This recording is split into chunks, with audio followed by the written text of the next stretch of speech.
Hey guys, what is going on? It's your boy Fallen, and today I'll have a very exciting video. And it's a video I made previously, but I decided to look over it and I scrapped it because I wanted to discuss this in 2023.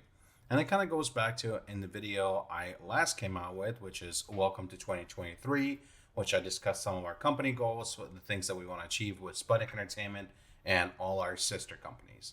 Now, the biggest goal behind was that to make Sputnik Entertainment as financially profitable or net profitable as possible. Now, one of the ways that we have always tried to achieve that is by renting out gear.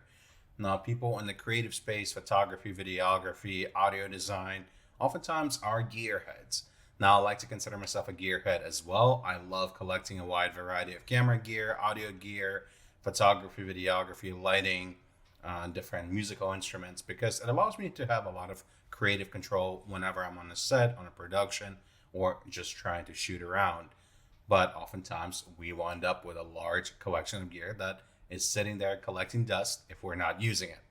Now, Sharegrid tries to help you monetize that. Now, what is Sharegrid? Sharegrid is a peer to peer camera and creative industry rental house. Now, what a rental house is, it allows you to rent a wide variety of gear. It might be photography, it might be videography, it might be lighting, audio equipment. But a lot of those companies are owned by very large corporations with very large budgets, which oftentimes have a very high rental price. Now, what ShareGrid is trying to do is create a peer to peer system. Now, people can sign up onto the platform as people who are trying to rent gear or people who are trying to rent gear from others. So what it allows you to do is list your gear, put up sticker price on them of how much your gear would go for either through a day or a weekend or a month, and allows you to make some money after your investment that you put into all your gear. Now, this was what ShareGrid looks like. Now, the website hasn't changed over the past few years since I last made that video, but I wanted to give you a look through if you are interested in making some passive income or active income. If you're trying to make a full business out of it in 2023. Now, first of all, you make an account on sharegrid.com and it has a bit of a KYC, which is a know your customer, which prevents people from being bad actors on the website and trying to steal gear from other individuals because it's all individual based. So after you make your account, your dashboard looks a little bit similar to this. You put in your city that you're based in and gives you an idea of some of the recently viewed gear, or you can browse different sections. So first of all, let's look at that.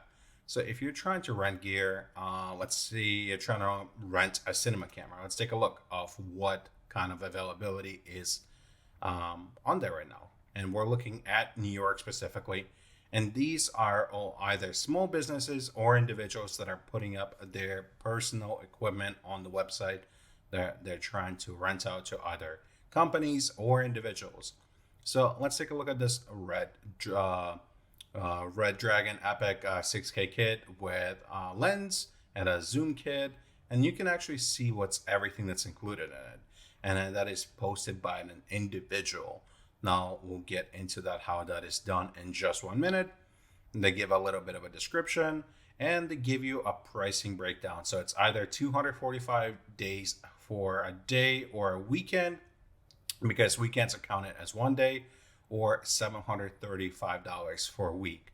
Now, from my understanding, that is pure profit. I've never been on the renter side of it, so I've never tried renting gear from other individuals. From my understanding, there is a surcharge that goes on the renter side. Does not go on the fee of the individual that is listing their gear. So what you would do is that you would put up your pickup days. Let's say you're trying to rent from 16 to the 21st. It's 4 shooting days, multi-day discount, which is $245. There's a community fee of $73, which if you we'll click on that in a minute. And the total rental price is $808.50. Now, this is a great option for people who are trying to either test out gear that they are considering buying, or if they don't want to make a financial commitment and buy a very large piece of equipment, which is this Red Epic Dragon kit, has a significant amount of price tag associated with it. It allows you to have a high quality production rig for a fraction of the price. So speaking of the price tag, we'll talk about some of the policies that this individual has, and this is an $18,000 replacement value. So would you rather spend $808 or $18,000? Now let's look at that community fee. So the community fee, as broken down by Sharegrid alone, is the community fee is a percentage of the rental. Most renters pay a 5% fee, but some pay more. The prices vary based on a variety of factors, such as shown during the checkout before you book, so you know what to expect. Several factors include each booking can influence as rental fee calculation. But yeah, so this is kind of the fee that goes into operational cost for Sharegrid. And once again, you see everything that is included in it.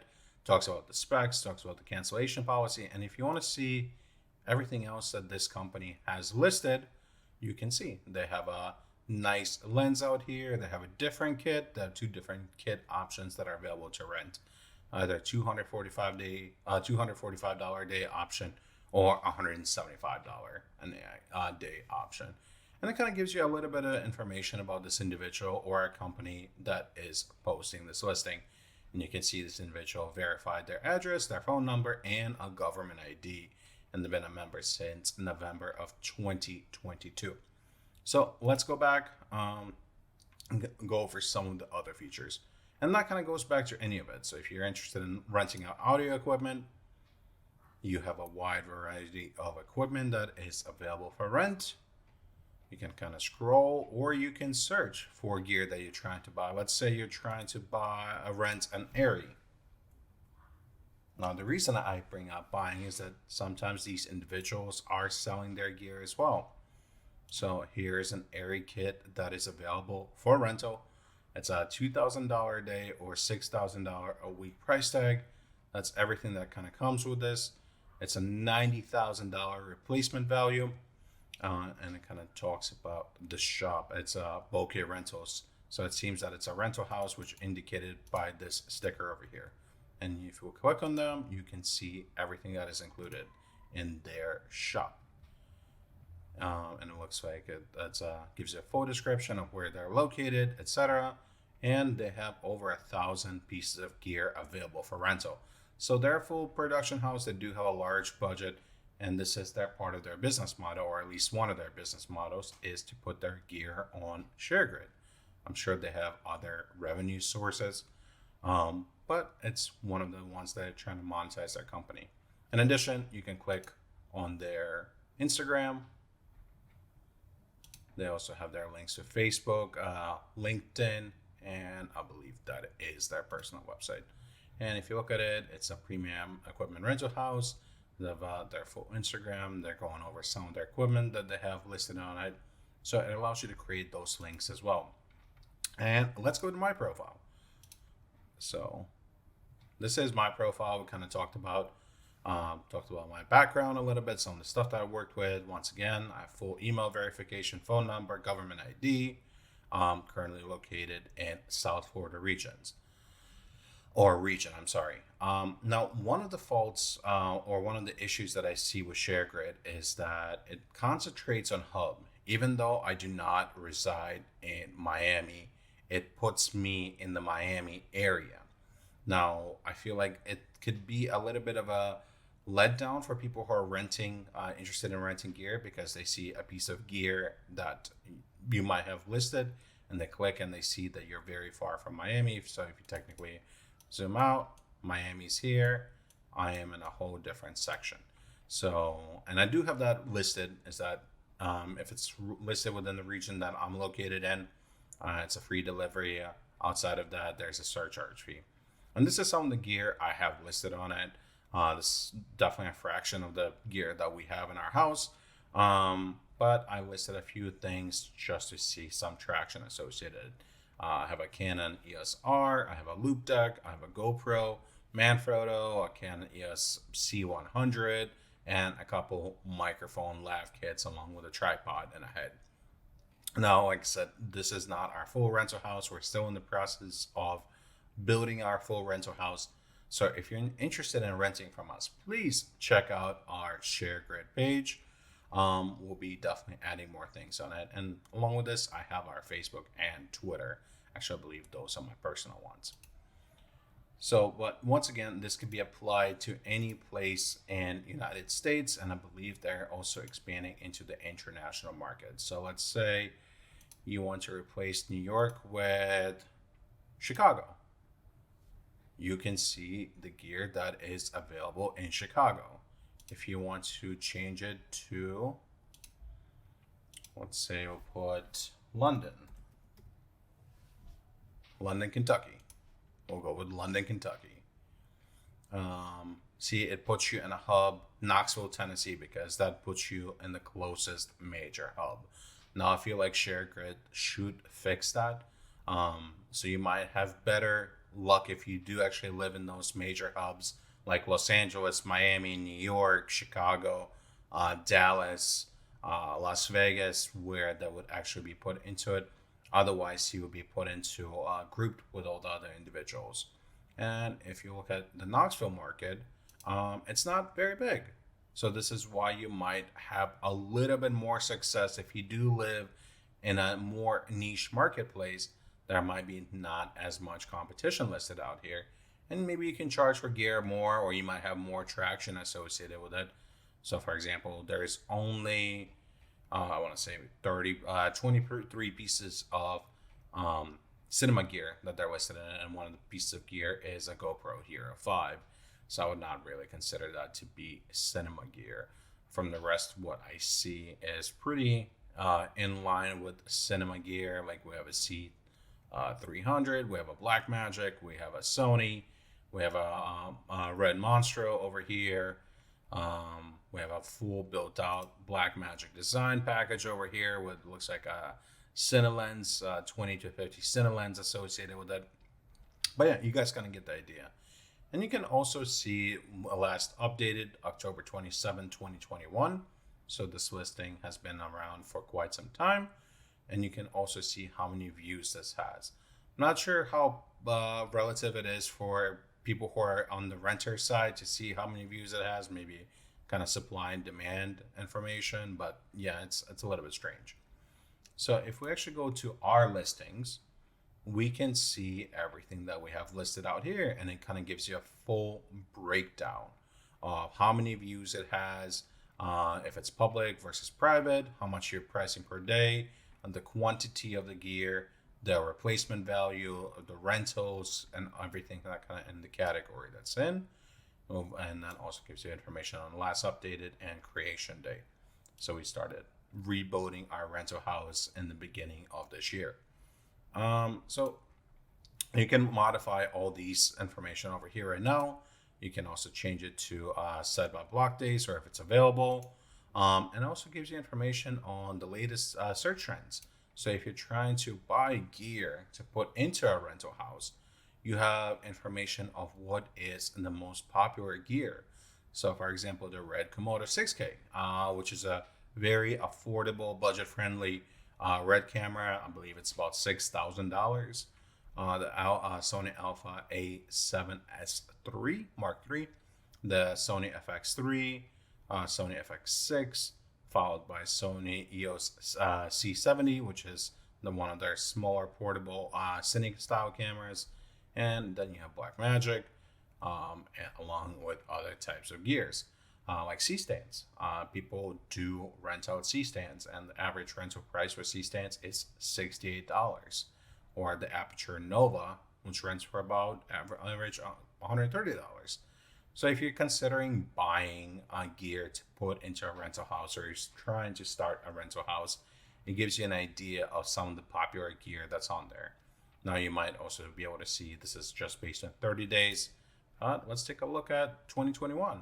The Red Komodo has always still dominated the charts, but the Dana Dolly rental kit was also popular. And the Aperture lighting, along with Blackmagic Design Pocket Cinema Camera 6K, which rented for $175 a day on average. But a C-stand has always been on those trends.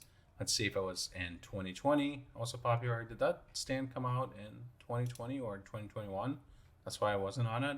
But of course, you see a lot of trends like red cameras will always be there. High quality cinema bodies like the Area Alexa Mini, the Sony's, the high end Canons. So in 2019, the C300 Mark II was on the list, and it goes back to 2018. Now, most rented products in the last 30 days, you can also kind of get an idea of that. And top sold products, you can also see if you're interested in selling equipment, what are some of the most popular equipment that have sold on the website. And you can see it through 2021, 2020, and 2019. So it kind of gives you a little bit of data mining. So if you're trying to do some research, what gear to list, what gear not to list, it gives you a bit of an idea associated with it. Speaking of listing, let me take you a bit of a tour of how to create a listing. So I know that they recently updated this. It used to be a little bit more clunky back in the day. First of all, you select your gear category. There is a wide variety of gear, and sometimes it's a little bit harder to find what category your piece of gear falls into. My best suggestion is to see what others listed it in and follow their example, and especially if they have been getting some rentals for that gear. But like I said, you have wide variety from grips to camera supports to media, which would be SD cards, high quality cards, hard drives, any sort of storage associated with that. Production, arts and props, drones, sets, even people list out here, visual effects, medium format cameras, and it kind of gives you an idea of how much stuff is listed in each category across the site. Now, after you end up choosing what category it falls in, you can also include a brand. If it's a known brand that Sharegrid is familiar with, it'll pop in a drop down menu. So let's put in Blackmagic. And as you guys can see, Share, of course, Blackmagic does not make camera cards, or at least the ones that I'm aware of, but it does know Blackmagic design. And then if you start typing out a Blackmagic camera or a piece of equipment, it oftentimes does know gear.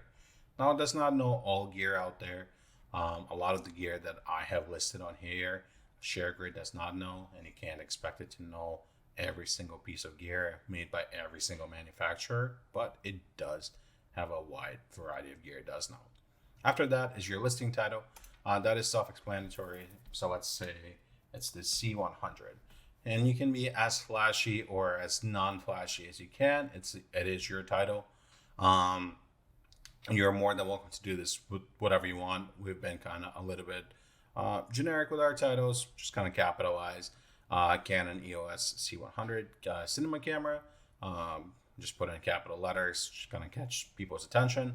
And you can also include if this is a package deal or if it's just a standalone product. After this, you are able to add pictures onto your listing.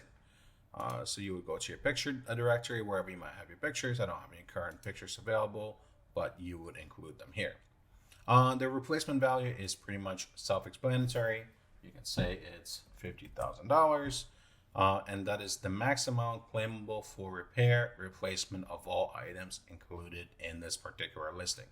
So keep in mind, if it is a bundle deal, you should probably do a calculation of a brand new replacement value. You might want to not do used gear value because used gears have different price tags. And it's also a bit of a deterrent for people who are renting gear to be more careful when they do rent from you. Next up is location. Also very self-explanatory, kind of gives you an overview of where your gear is based in.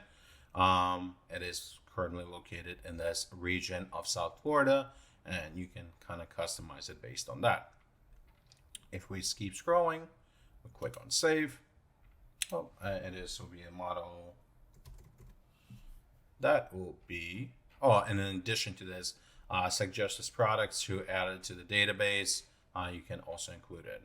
Now let's see if it is going to add a picture. It's going to force me to add a picture. I I don't have a picture, so we are going to skip the step. That is tells me that I was not fully prepared. In the next step, you break down the pricing of how much your gear is will be going for, and then if you are interested in renting and selling the gear, you can determine based on the next parameters out there. Also, Sharegrid does have the ability to promote your gear. Keep in mind, it is for a fee. It is not a free service, and it is a flat fee. So it's not like other services that might take a percentage cut, like 10%, 15%. It is based on a variety of factors.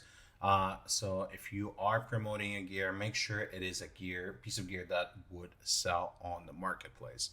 Now, if we move on to this section, we can see the gear that is out for rent. So after you successfully listed your gear and you had interested individual that is wants to rent your gear, you can see what gear is out there. And you can also put gear that is currently out for rent, not on Sharegrid. So you can potentially import it back into your main list. Now it's high price for rent, for sale, public, private, and closed. Closed are the listings that you closed out of. I have some gear that currently is not being listed for rentals, like some lenses, some bodies, some recorders that we have previously either owned or own still, and then we're just currently not renting out. But it kind of gives you an overview and you can bring it back into it. Now you might say, Fallon, how do I actually know when someone is interested in renting my piece of gear? This is what this magic envelope button is. Out here, you'll get all sorts of notifications of individuals interested in renting your equipment. There's a couple individuals that have messaged me previously in renting out certain piece of gear. This individual was interested in renting out the Oculus Go. This individual was interested in renting out a different piece of gear, etc. And you can go back and respond to them. Now, this is once again, it gets archived, and also you get a notification on your phone. So when you link your phone to Sharegrid, you also get a notification through that and email. So it's close to impossible to miss the notifications from Sharegrid. And here you can see your rental history and kind of the money that you have collected throughout the years. You can see it in the past 7 days, 30 days. You can have all sorts of breakdowns for your either accounting purposes or any purposes you might want to kind of keep track of it. And you can see it from the renter perspective and owner perspective. So it kind of gives you an idea of rental profits and total collected taxes. Because, like I said, with us taking it seriously for the first time ever, we don't have anything yet, and us building out the rental house. But we'll definitely keep you guys updated throughout the year and see where we are at the end of 2023. Similar to rental history, you have sale history. You have an idea of the sales of your gear, and you have up to the month and also to the year. And I'm not going to be showing the payout and the payment methods. That is for individuals who are either interested in renting gear, and payout that includes your banking information for the payouts. Insurance. Now, I do recommend having your own personal insurance. The main reason for that is, yes, Sharegrid does provide some protection, but it does not guarantee all the money will be paid out. If you guys are interested in learning on other alternative insurance companies, especially for individuals in the creative space, please leave it as a comment, and I'll definitely suggest some companies that I have either used personally or my friends and colleagues have used over the years. Now, this, like I said, Sharegrid does create a lot of customizations, such as creating watch lists on gear. You're able to enter promo codes that as you start building out your business, pro live feed, listings, profile messages. You have all full overview. Now, for people who even own spaces, so even if you own a space that you're interested in putting out there on the marketplace, you're able to do that. So there's pretty much no limit of what type of gear you can do. As long as it's tied to, in a way, creative industry, you can put yourself out there. Now, there's a lot of perks associated with it because it allows you to have open community and for buying and renting gear. And it's a lot cheaper than oftentimes going through a rental house. If you guys are interested in renting out gear, I actually do have a promotion for you guys for people who rent over $100 before taxes and fees. I have a $20 discount. If you guys want to support this channel, click the link in the description of this video. Once again, you get $20 off any $100 or more rental. That is for the first time rentals out there. Now, I do want to know, have you guys had experience putting stuff on rental houses or using communities like Sharegrid or KidSplit, which I'll be refilming that video in the next one. And if you did, if you feel comfortable, please share how much, if you feel comfortable, how much money you have made doing that. If you saw that as a profitable business venture, if you lost money, if you made money, because as you guys can see, people list all sorts of gear, like a sprinter band that is going for $275 a day. And there's wide variety of sprinter bands out there available, or a lighting truck, or a grip truck, or a full grip truck and a driver being included that goes for $1,500 a day. This is what I mean. It's pretty much limitless possibilities of what is possible to list on Sharegrid. Now, once again, I'll be making a video going over KidSplit in the next one, and I'll be wrapping up this series doing a side-by-side comparison of KidSplit versus Sharegrid, the pros, the cons of both of them, and then, like I said, I'll be reflecting back of how much actual money both of those platforms has brought in. Now, if you guys know of other alternatives compared to KidSplit and Sharegrid, please leave them in the comment section or reach out to me on social media and let me know. Because from my understanding, these are the two biggest companies out there in the marketplace. I know there have been companies that tried to succeed in this space, but sadly did not, especially over the pandemic. We looked over a company called Parachute that sadly, no pun intended, parachuted away. But yeah, I'm open to suggestion, guys. Thank you very much, guys. It's been a pleasure coming back, and these past half an hour flew by. Hopefully you learned something. If you learned something, please let me know in the video description. If you didn't, if you knew some of it, like I said, I would love to know some of your thoughts and experiences using Sharegrid. Anyways, guys, if you want to stay in touch with me, all my social media links will be in the description of this video, and I'll see you in the next one. Peace.